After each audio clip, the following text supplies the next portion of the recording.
महाकुंभ से चर्चा में आई मॉडलिंग की दुनिया छोड़ आध्यात्म के रास्ते पर चलने वाली हर्षा रिछारिया फिर एक बार चर्चा में है। 11 दिनों के एकांत साधना में जाने से पहले वह जबलपुर पहुंची थी, जहां उन्होंने मां नर्मदा के तट पर पूजा अर्चना की, साथ ही मौन व्रत और एकांतवास की शुरुआत भी की। मनीष मोबाइल सभी कंपनियों के मोबाइल उचित रेट पर उपलब्ध। मोबाइल का टच ग्लास टूटने पर पूरा फोल्डर बदलने की जरूरत नहीं, ओसीए मशीन द्वारा टच ग्लास चेंज किया जाता है। हर्षा रिछारिया साध्वी हर्षानंद गिरी के नाम से मशहूर हैं, जिन्हें महाकुंभ में सबसे सुंदर साध्वी के रूप में देश भर में ख्याति मिली थी। एकांत साधना में जाने से पहले उन्होंने कहा कि वर्तमान समय युद्ध और अशांति का दौर है। देश की जनता को महंगाई से राहत मिले और भारत हिंदू राष्ट्र बने, इसी कामना के साथ वह यह विशेष साधना कर रही हैं।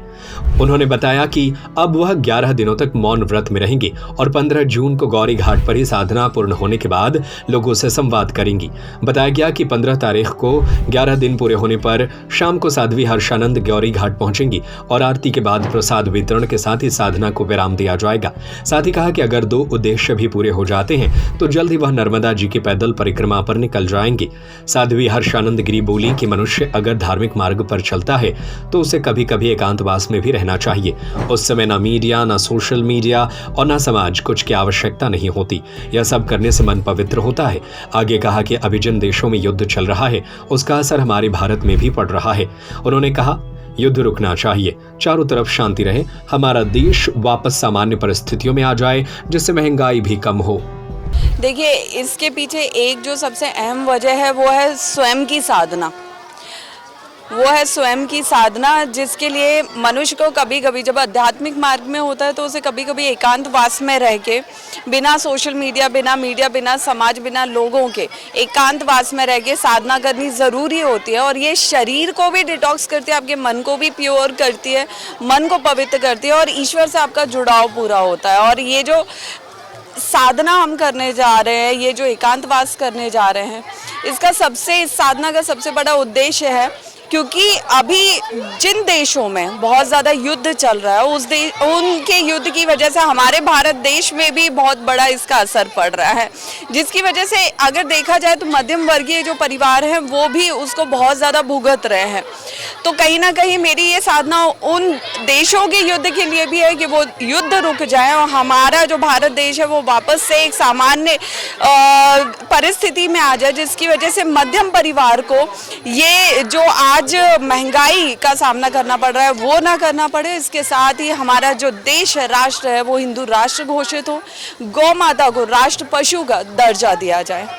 क्योंकि आप इस दौरान जूते चप्पल अन्न का त्याग कर रही हैं और सबसे बड़ी बात आज की सोशल मीडिया की दुनिया में जहां आप एक ग्लैमर लाइफ जी के आई हैं वहां पे आप लोगों से बातचीत भी नहीं करेंगी, इसके पीछे का क्या कुछ मुख्य कारण है?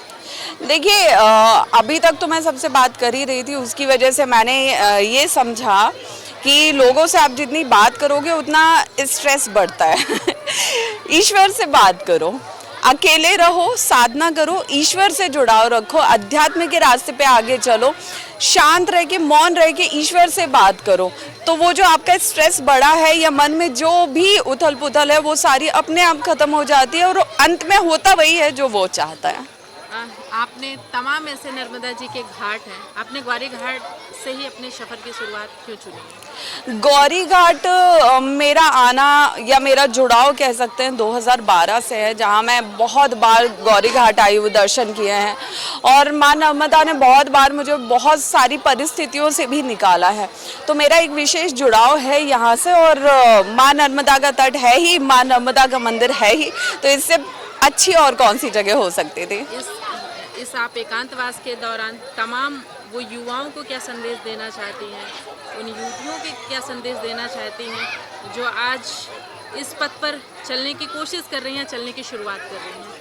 देखिए, जो भी युवा इस आध्यात्मिक मार्ग पे आगे बढ़ना चाहते हैं, आगे इसमें अपने कदम आगे बढ़ा चुके हैं, उनको मैं यही बोलूँगी कि ठीक है, बाकी सारी दुनिया ठीक है, मंदिर पूजा पाठ भी ठीक है, लेकिन कभी कभी खुद को पहाड़ों पे जाके या किसी धार्मिक स्थल पे जाके या किसी शक्तिपीठ पे जाके कहीं भी कुछ दिन रह के एकांतवास, कुछ दिन का मौन व्रत अवश्य करें। और आपके अंदर जितनी भी परेशानियां हैं, जितनी भी उथल पुथल चल रही है, जितना भी मैजरअप हो रखा है, वो सारा उस एकांतवास, उस मौन व्रत से ही निकलेगा जब आपकी आत्मा से परमात्मा से बात करेगी। आप इस एकांतवास में लौटने के दौरान क्या कुछ विशेष प्रोग्राम करना चाहेंगी या युवाओं को संदेश देना चाहेंगी, क्योंकि लगातार आप सनातन धर्म का प्रचार प्रसार कर रही हैं? जी देखिए, जब 15 तारीख पास में आएगी तब हमारी टीम सोशल मीडिया के माध्यम से ये अपनी बात रखेगी कि 15 तारीख को क्या कुछ आयोजन के साथ हम गौरी घाट पे ही इसका समापन करने वाले हैं। तो आप सबसे 15 तारीख की शाम को गौरी घाट पे ही मुलाकात होगी। मनीष मोबाइल सभी कंपनियों के मोबाइल उचित रेट पर उपलब्ध। बजाज एवं HDB से फाइनेंस सुविधा, mobile repairing, parts wholesale rate पर। मोबाइल का टच ग्लास टूटने पर पूरा फोल्डर बदलने की जरूरत नहीं, OCA मशीन द्वारा टच ग्लास चेंज किया जाता है। हमारा पता है नगर निगम मार्केट, आर्य समाज स्कूल के सामने, सागर, मध्य प्रदेश। हमारा नंबर है 9993706839 8770069788।